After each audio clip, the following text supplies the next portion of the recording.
बंधु माने जदि एही 9टी जीव आपणको घर को आसुचंती तेबे आपण बुझीजिबा उचित जे आपणको घर को माता लक्ष्मींकर आगमन हेबाकू जाउछि।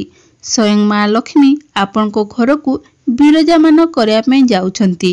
वास्तुशास्त्र अनुसार जदि एही 9 गोटी जीवजंतु आपणको घर को आसुचंती बा आपणको गृह रे वास करंती तेबे एथिरु आपणको जणा पड़िथाए जे आपणकर भाग्य चमकिबा पई जाउछि एवं आपणकर कर्म मध्य बदलिबाकू जाउछि। जेउ गृह रे किंबा जेउ गृहर आखपाखरे एही सब जीवजंतु माने बसवास करिया पई लागंती सेही गृह रे खुशी एवं सुख समृद्धि आसीथाए। कारण एही माने माँ लक्ष्मी आपणको गृह को विराजमान हेबाकू संकेत देइथांती। एही 9 प्रकारर जीवजंतु को बहुत शुभ बोली माना जाई थाए। तो जदि एही जीवजंतु आपणको घर को आसुचंती किंबा आपणको घरे आसी रहिबाकू लागुचंती तेबे आपण बुझीजिबा उचित जे माता लक्ष्मी आपणको उपरे बहुत अधिक प्रसन्न अछंती एवं अति शीघ्र ही माँ लक्ष्मी आपणको गृह को आगमन करिया पई जाउछंती। तो जेउ घरे माता लक्ष्मीकर आशीर्वाद रहिताए सेही गृह र आखपाखरे एही 9टी कीट निश्चित भाबरे देखिबाकू मिलिथाए। एही जीवजंतु आपणको गृह को आसीबा बहुत शुभ मना जाई थाए। सेथिपई आपणको एही जीवजंतु माननकू चिन्हिबा अत्यंत जरूरी अटे। कारण आपणकर जणातरे हो बा अजाणतरे हो एही जीवजंतु को जदि कष्ट दियंती किंबा मारंती किंबा आपणको घरु बाहर करि दियंती तो माँ लक्ष्मी आपणको उपरे क्रोधित होई जाई थांती, जहा द्वारा आपणकर जीवन रे अनेक गुड़ाए समस्यार सम्मुखीन हेबाकू पड़िथाए। सेथिपई जदि आपणको घर को एपरि किछि जीवजंतु आसुचंती तेबे एथिरु एहा जणा पड़ि जाय जे एबे आपणकर भाग्य उदय हेबा पई केही भी अटकाई पारिबे नाही एवं आपणकर खराब समय अंत होई भल समय आरंभ हेबाकू जाउछि। तो चलतु बंधु माने जानिबा तो सेमाने केउ 9टी जीवजंतु अटंती जे माने घर को आसीबा द्वारा घर धन धान्य रे परिपूर्ण होई जाई थाए। तेबे ता पूर्वरु भिडियोटे रे आगको बढ़िबा पूर्वरु आपण मानक मोर अनुरोध भिडियोटी को गोटे लाइक करी चैनल टी को निहाती सब्सक्राइब कर नेबे एवं तळे थिबा कमेंट बॉक्स रे भक्ति एवं श्रद्धार सहित जय माँ लक्ष्मी निश्चय लिखिबे। तेबे बंधु माने प्रथमे जदि आपनको घर को किंबा आपनको छात ऊपर को पेचा आसी थाए तेबे एहाकू बहुत शुभ संकेत बोली मना जाई थाए। माँ लक्ष्मीकर सबुठारु प्रिय पक्षी होउछि पेचा। पेचा होउछि माता लक्ष्मीकर वाहन। तो पेचा आसीबा द्वारा आपनको गृह रे धन धान्य रे वृद्धि होई थाए। जदि आपनको घरर छात ऊपर पेचा आसिकी बसी जाए तो एहार अर्थ होउछि आपनको धन प्राप्ति अछि एवं माँ लक्ष्मी आपनको घरे विराजमान होई सारिछंती एवं आपणकर बहुत दिनरु अटकी जाइथिबा काम मध्य आरंभ हेबाकू जाउछि। तो विशेष करी जदि दीपावली दिन आपनको घर निकटरे पेचा देखंती किंबा घर उपरे पेचा बसिबार देखंती ताहा अत्यंत शुभमय होइथाए। आपण निज घर निकटरे पेचा देखिले शुभ होइथाए। मात्र केवल दीपावली दिन ही जदि आपण घर उपरे पेचा बसिबार देखंती तेबे ताहा शुभ होइथाए। अन्य दिन गुड़िकरे घरे पेचा बसिबा अशुभ बोली मना जाइथाए। द्वितीय रे होउछि रंग बेरंगर सुनेली प्रजापति। बहुत शुभ संकेत धरी निज सहित आसी थांती। जदि सुनेली किंबा विभिन्न रंगर प्रजापति आपनको घर को आसी थांती तो एमिति प्रजापति आपनको जदि बारंबार देखा जाई थाए एपरि प्रजापति जदि बहुत सुंदर एवं मनमोहक होइथांती तेबे आपण बुझी जानतु जे जेउ भली सेही प्रजापति रंग बेरंगर होइथाए ठीक सेही परि आपनको जीवन मध्य सातरंगी एवं सुख समृद्धि भरा जीवन भरिबाकू जाइथाए। प्रजापति घर को आसीबा समस्त प्रकार खुशी एवं शांतिर आगमन नहीं संकेत देइथाए। तेणु प्रजापतिर आगमन को बहुत शुभ बोली मना जाइथाए।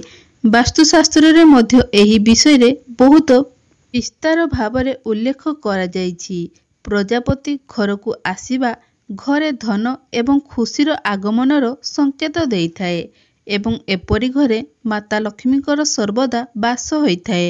ଏଥିପାଇଁ ଯଦି ଆପଣଙ୍କ ଘରକୁ ପ୍ରଜାପତି ଆସୁଛି ତ ଆପଣ ବୁଝିଯିବା ଉଚିତ ଯେ ଆପଣଙ୍କର ଖରାପ ସମୟ ବହୁତ ଶୀଘ୍ର ହିଁ ଶେଷ ହେବାକୁ ଯାଉଛି ଏବଂ ଆପଣଙ୍କର ଭଲ ସମୟ ବହୁତ ଶୀଘ୍ର ଆରମ୍ଭ ହେବାକୁ ଯାଉଛି ଏବଂ ଆପଣଙ୍କ ଗୃହରେ ଘେରି ରହିଥିବା ଦାରିଦ୍ର୍ୟତାର ମଧ୍ୟ ଅନ୍ତ ହେବାକୁ ଯାଉଛି। ମାତା ଲକ୍ଷ୍ମୀଙ୍କ ସହିତ କୁବେର ମହାରାଜାଙ୍କର କୃପା ମଧ୍ୟ ଆପଣଙ୍କ ଉପରେ ବର୍ଷା ହେବାକୁ ଯାଉଛି ଏବଂ ଆପଣଙ୍କର ସମସ୍ତ କାର୍ଯ୍ୟ ସଫଳ ହେବାକୁ ଯାଉଛି। ତୃତୀୟରେ ହେଉଛି ଚୁଚୁନ୍ଦ୍ରା। ବନ୍ଧୁମାନେ, ଚୁଚୁନ୍ଦ୍ରାକୁ ତ ଆପଣମାନେ କେବେ ନା କେବେ ନିଶ୍ଚୟ ଦେଖିଥିବେ। ସାଧାରଣ ଚୁଚୁନ୍ଦ୍ରା ଦିନ ଅପେକ୍ଷା ରାତିରେ ଅଧିକ ଦେଖାଯାଇଥାଏ। କେତେଥର ଆପଣଙ୍କୁ ଦିନରେ ମଧ୍ୟ ଦେଖାଯାଏ। ଚୁଚୁନ୍ଦ୍ରାଟି ମୂଷା ଭଳି ହିଁ ଦେଖିବାକୁ ହୋଇଥାଏ, କିନ୍ତୁ ତାର ନାକଟି ମୂଷାଠାରୁ ଅଧିକ ଲମ୍ବା ହୋଇଥାଏ। ତ ଯଦି ଚୁଚୁନ୍ଦ୍ରା ଆପଣଙ୍କ ଘରକୁ ପ୍ରବେଶ କରିବା ସମୟରେ ଆପଣ ଦେଖନ୍ତି କିମ୍ବା ଚୁଚୁନ୍ଦ୍ରା ଆପଣଙ୍କର ଘରକୁ ପ୍ରତିଦିନ ପ୍ରବେଶ କରେ, ତେବେ ଆପଣ ବୁଝିଯିବା ଉଚିତ ଯେ ଦୁନିଆର ଏପରି କୌଣସି ଶକ୍ତି ନାହିଁ ଯାହା ଆପଣଙ୍କର ଭାଗ୍ୟକୁ ବଦଳାଇବାରେ ଅଟକାଇ ପାରିବ। ଚୁଚୁନ୍ଦ୍ରା ଆପଣଙ୍କ ଘରକୁ ପ୍ରବେଶ କରିବା ଏହି କଥାର ସଂକେତ ଦେଇଥାଏ ଯେ ମାତା ଲକ୍ଷ୍ମୀ ଆପଣଙ୍କ ଉପରେ ବହୁତ ଅଧିକ ପ୍ରସନ୍ନ ଅଛନ୍ତି ଏବଂ ତାଙ୍କର ଅସୀମ କୃପା ଆପଣଙ୍କ ଉପରେ ବର୍ଷା ହେବାକୁ ଯାଉଛି। ଏହା ସହିତ ଯଦି ଚୁଚୁନ୍ଦ୍ରା କୌଣସି ବ୍ୟକ୍ତିର ଚାରିପଟେ ବୁଲିଥାଏ, ତେବେ ସେହି ବ୍ୟକ୍ତିଙ୍କ ଜୀବନରେ ବହୁତ ଅଧିକ ସଫଳତା ପାଇଥାନ୍ତି। ଆପଣ ଦେଖିବେ, ହଠାତ୍ କରି ଯଦି ଚୁଚୁନ୍ଦ୍ରାଟିଏ ଆପଣଙ୍କର ଚାରିପାଖରେ ବୁଲି ଆସେ ତ ଆପଣଙ୍କର ଭାଗ୍ୟ ଚମକିବାରେ ଆପଣଙ୍କୁ କେହି ବି ଅଟକାଇ ପାରିବେ ନାହିଁ। ତେବେ ଏପରି ଯଦି ଆପଣଙ୍କ ସହିତ କେବେ ହେଉଛି କିମ୍ବା ଦେଖନ୍ତି, ତେବେ ସେହି ବ୍ୟକ୍ତି ଦିନରେ 2 ଗୁଣ ଏବଂ ରାତିରେ 4 ଗୁଣ ସଫଳତା ଅଧିକ ହାସଲ କରିଥାନ୍ତି। ଚତୁର୍ଥରେ, ଯଦି ଆପଣ ନିଜ ଘରେ କିମ୍ବା ଘରର ଛାତ ଉପରେ ନୀଳ ରଙ୍ଗର ଶୁଆ ଦେଖନ୍ତି ତ ଏହାକୁ ବହୁତ ଶୁଭ ସଂକେତ ମନାଯାଇଥାଏ। ଶାସ୍ତ୍ରରେ କୁହାଯାଇଛି, ଶୁଆ ଦେଖିକି ଯଦି କୌଣସି କାମରେ ଆପଣ ଯାଉଛନ୍ତି ତେବେ ସେହି କାମରେ ଆପଣଙ୍କୁ ବଡ଼ ସଫଳତା ଦେଇଥାଏ। ସେଥିପାଇଁ ସାଙ୍ଗମାନେ, ଯଦି ଆପଣ କିଛି ନୂଆ କାମ ଆରମ୍ଭ କରିବା ପାଇଁ ଯାଉଛନ୍ତି ଏବଂ ଆପଣ ଯଦି ସମୟରେ ଶୁଆ ଦେଖୁଛନ୍ତି ତ ଆପଣ ବୁଝିଯିବା ଉଚିତ ଯେ ଆପଣଙ୍କର ସେହି କାମରେ ନିଶ୍ଚୟ ରୂପେ ସଫଳତା ମିଳିବାକୁ ଯାଉଛି। ପଞ୍ଚମରେ ହେଉଛି ଝିଟିପିଟି। ବନ୍ଧୁମାନେ, ଝିଟିପିଟିକୁ ବହୁତ ଶୁଭ ମନାଯାଇଥାଏ କାରଣ ଝିଟିପିଟିକୁ ମାତା ଲକ୍ଷ୍ମୀଙ୍କର ପ୍ରତୀକ ବୋଲି ମନାଯାଇଥାଏ। ମାତ୍ର ଅନେକ ଲୋକ ଝିଟିପିଟିକୁ ଘୃଣା ମଧ୍ୟ କରିଥାନ୍ତି। ଝିଟିପିଟି ଘରେ ରହିବାକୁ ସେମାନେ ପସନ୍ଦ କରିନଥାନ୍ତି। ସେମାନେ ଝିଟିପିଟିକୁ ମାରି ଦେଇଥାନ୍ତି। କିନ୍ତୁ ଝିଟିପିଟିକୁ ମାରିବା ବିଲକୁଲ ବି ଉଚିତ ନୁହେଁ, କାରଣ ଏମିତିରେ ଘରେ ଝିଟିପିଟି ଦେଖିବା କୌଣସି ବଡ଼ କଥା ନୁହେଁ। କିନ୍ତୁ ବହୁତ ସାରା ଝିଟିପିଟି ଏକାଥରେ ଦେଖାଯିବା ଏହାକୁ ବହୁତ ଶୁଭ ସଂକେତ ବୋଲି ମନାଯାଇଥାଏ। ବିଶେଷ କରି ଯଦି ଆପଣ 3ଟି ଝିଟିପିଟିକୁ ଯଦି ଏକା ସାଙ୍ଗରେ ବା ଏକାଠି ଦେଖୁଛନ୍ତି, ତେବେ ଆପଣ ବୁଝିଯିବା ଉଚିତ ଯେ ଆପଣ ଧନୀ ହେବାର ସମୟ ଆସିଗଲା। ବିଷ୍ଣୁ ପୁରାଣରେ ଉଲ୍ଲେଖ କରାଯାଇଛି ଯେ ଯଦି ଆପଣ ପୂଜା କରୁଛନ୍ତି, ସେହି ସମୟରେ ଯଦି ଆପଣଙ୍କ ଆଖପାଖରେ ଝିଟିପିଟି ଦେଖୁଛନ୍ତି, ତେବେ ଏହା ଆପଣଙ୍କର ଭାଗ୍ୟ ଉଦୟ ହେବାର ସଂକେତ ଦେଇଥାଏ। ଆପଣଙ୍କର ଗୃହକୁ ମାତା ଲକ୍ଷ୍ମୀଙ୍କର ଆଗମନ ହେବାର ମଧ୍ୟ ସଂକେତ ଦେଇଥାଏ। ତ ଏହା ଏକ ବହୁତ ଭଲ ସଂକେତ ହୋଇଥାଏ। ଏହା ସହିତ ଯଦି ଆପଣଙ୍କୁ କୌଣସି ଲାଞ୍ଜ କଟାଯାଇଥିବା ଝିଟିପିଟି ଦେଖାଯାନ୍ତି, ତେବେ ଏହା ଆପଣଙ୍କ ଜୀବନ ପରିବର୍ତ୍ତନର ସନ୍ଦେଶ ଦେଇଥାଏ। ଆପଣଙ୍କ ଜୀବନରେ ଚାଲୁଥିବା ସମସ୍ତ ଅସୁବିଧାର ଅନ୍ତ ହେବାକୁ ଯାଉଛି। ମାତା ଲକ୍ଷ୍ମୀଙ୍କର ଆଗମନ ବହୁତ ଶୀଘ୍ର ହିଁ ଆପଣଙ୍କର ଗୃହରେ ପ୍ରବେଶ କରିଥାନ୍ତି ଏବଂ କୁବେର ମହାରାଜାଙ୍କର କୃପା ଆପଣଙ୍କୁ ପ୍ରାପ୍ତ ହୋଇଯାଇଥାଏ। ଷଷ୍ଠରେ ହେଉଛି ପିମ୍ପୁଡ଼ି। ବିଶେଷ କରି କଳା ରଙ୍ଗର ପିମ୍ପୁଡ଼ି। ପିମ୍ପୁଡ଼ି ବହୁତ ଶୁଭ ସଂକେତ ନେଇ ଆସିଥାଏ। ଶାସ୍ତ୍ର ଅନୁସାରେ ଯଦି ପିମ୍ପୁଡ଼ି ପୂର୍ବ ଦିଗରେ ବା ପୂର୍ବ ଦିଗକୁ ମୁହଁ କରି ତାର ଭୋଜନ ନେଇ ଯାଉଛି, ତେବେ ଏହାକୁ ବହୁତ ଶୁଭ ବୋଲି ମନାଯାଇଥାଏ। ଏହି ସଂକେତ ଆପଣଙ୍କୁ ଦର୍ଶାଇଥାଏ ଯେ ଆପଣଙ୍କର ଭାଗ୍ୟ ବହୁତ ଶୀଘ୍ର ହିଁ ଚମକିବା ପାଇଁ ଯାଉଛି। ଆପଣଙ୍କର ଦୁଃଖର ଦିନ ଏବେ ଶେଷ ହେବାକୁ ଯାଉଛି ଏବଂ ଆପଣଙ୍କର ଜୀବନରେ କେବଳ ଖୁସି ହିଁ ଖୁସି ଆସିବାକୁ ଯାଉଛି। ଯଦି ପିମ୍ପୁଡ଼ି ଦକ୍ଷିଣ ଦିଗ ଆଡ଼କୁ ଯାଉଥିବାର ଆପଣ ଦେଖିଦିଅନ୍ତି କିମ୍ବା ପିମ୍ପୁଡ଼ିଙ୍କର କୌଣସି ମେଳ ଘରର ମୁଖ୍ୟ ଦ୍ୱାରକୁ ଆପଣଙ୍କ ଘର ଦ୍ୱାରକୁ ପ୍ରବେଶ କରିବାର ଦେଖିଦିଅନ୍ତି, ତେବେ ଏହା ହିଁ ବହୁତ ଶୁଭ ସଂକେତ ମନାଯାଇଥାଏ। ଏହାଦ୍ୱାରା ମାତା ଲକ୍ଷ୍ମୀ ଆପଣଙ୍କ ଘରକୁ ପ୍ରବେଶ କରିବା ପାଇଁ ଚାହୁଁଥାନ୍ତି। ଆପଣଙ୍କ ଘରେ ଧନର ବର୍ଷା ହେବାକୁ ଯାଉଛି। ସେଥିପାଇଁ ଆପଣ ମନେ ରଖନ୍ତୁ, ଆପଣ କିମ୍ବା ଆପଣଙ୍କର ପରିବାରର କୌଣସି ସଦସ୍ୟଙ୍କର ପାଦ ତଳେ ଯେପରି ସେହି ପିମ୍ପୁଡ଼ିମାନେ ନ ଆସନ୍ତି ଏବଂ ସେହି ପିମ୍ପୁଡ଼ିକୁ ଆପଣମାନେ ଆଘାତ ନ ଦିଅନ୍ତି ବା ଆଘାତ ନ ପହଞ୍ଚାନ୍ତି, ସେଥିପ୍ରତି ଆପଣ ନିହାତି ଧ୍ୟାନ ରଖିବା ଉଚିତ ଏବଂ ସେହି ପିମ୍ପୁଡ଼ିକୁ ଅଟାରେ ଚିନି ମିଶାଇ ଖାଇବା ପାଇଁ ଦିଅନ୍ତୁ, ଯାହାଦ୍ୱାରା ଆପଣଙ୍କର ପୁଣ୍ୟ ପ୍ରାପ୍ତି ହେବ। ସପ୍ତମରେ ହେଉଛି ମୂଷା। ମୂଷା ଆପଣଙ୍କ ଘରକୁ ଦୁଃଖ ଏବଂ ଦାରିଦ୍ର୍ୟତା ନେଇ ଆସିଥାଏ।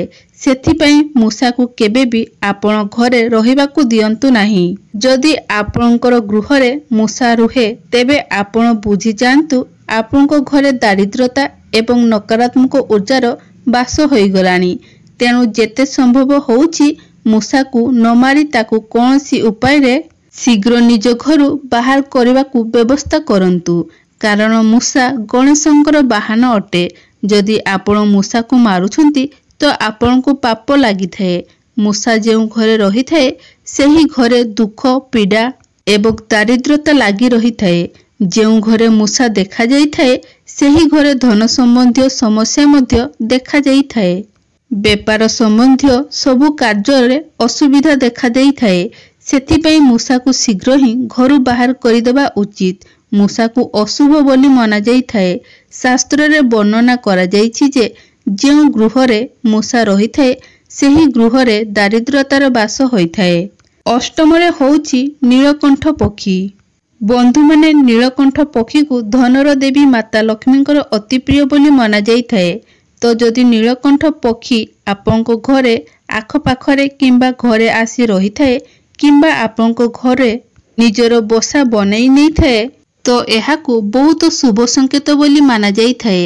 ଯଦି ଆପଣ ନୀଳକଣ୍ଠ ପକ୍ଷୀ ଦେଖୁଛନ୍ତି ତେବେ ଏହାର ଅର୍ଥ ହେଉଛି ଆପଣଙ୍କୁ ଆପଣଙ୍କର ବିଜନେସ୍ କିମ୍ବା ବେପାରରେ ବହୁତ ଅଧିକ ସଫଳତା ମିଳିବା ପାଇଁ ଯାଉଛି ତଥା ଏହା ଆସିବା ଦ୍ୱାରା ନୂଆ ଘର କିମ୍ବା ନୂଆ ବାହନ ମଧ୍ୟ ପ୍ରାପ୍ତି ହେବାର ଆପଣଙ୍କୁ ଏହା ସଂକେତ ଦେଇଥାଏ। 9ରେ ହେଲା ପାରା। ବନ୍ଧୁମାନେ, ପାରା ଦେଖିବା ଅତ୍ୟନ୍ତ ଶୁଭ ସଂକେତ ବୋଲି ମାନାଯାଇଥାଏ। ଯଦି ଆପଣଙ୍କ ଘରର ଛାତ ଉପରେ ବା ପାରା ତାର ବସା ବାନ୍ଧି ରହୁଥାଏ ତେବେ ଏହା ଆଗାମୀ ଦିନରେ ଧନ ପ୍ରାପ୍ତିର ସଂକେତ ବୋଲି ମନାଯାଇଥାଏ। ତ ବନ୍ଧୁମାନେ, ଏହି 9 ଗୋଟି ଜୀବଜନ୍ତୁଙ୍କୁ ମାତା ଲକ୍ଷ୍ମୀଙ୍କର ଆଗମନର ସୂଚନା ଭାବି ବା ମାତା ଲକ୍ଷ୍ମୀଙ୍କର ଆଗମନ ସୂଚନାକାରୀ ଭାବରେ ମନାଯାଇଥାଏ। ଆପଣ ଯଦି ନିଜ ଘରେ କିମ୍ବା ଘରର ଚାରିପାଖରେ ଏହି 9 ଗୋଟି ଜୀବଜନ୍ତୁଙ୍କୁ ଦେଖୁଛନ୍ତି ତେବେ ଆପଣ ବୁଝିଯାଆନ୍ତୁ ଯେ ଆପଣଙ୍କ ଉପରେ ମାତା ଲକ୍ଷ୍ମୀଙ୍କର ବହୁତ ଅଧିକ କୃପା ବନିଅଛି ଏବଂ ମା ଲକ୍ଷ୍ମୀ ବହୁତ ଅଧିକ ପ୍ରସନ୍ନ ଅଛନ୍ତି ଏବଂ ଏହା ଆପଣଙ୍କୁ ଆପଣଙ୍କ ଗୃହରେ ମା ଲକ୍ଷ୍ମୀଙ୍କର ଆଗମନର ମଧ୍ୟ ସଂକେତ ଦେଇଥାଏ। ତେବେ ବନ୍ଧୁମାନେ, ଭିଡ଼ିଓଟି ଯଦି ଆପଣମାନଙ୍କୁ ଭଲ ଲାଗିଥାଏ ତେବେ ଭିଡ଼ିଓଟିକୁ ଲାଇକ୍ କରି ଚ୍ୟାନେଲଟିକୁ ନିହାତି ସବସ୍କ୍ରାଇବ୍ କରିନେବେ ଏବଂ ତଳେ ଥିବା କମେଣ୍ଟ ବକ୍ସରେ ଭକ୍ତି ଏବଂ ଶ୍ରଦ୍ଧାର ସହିତ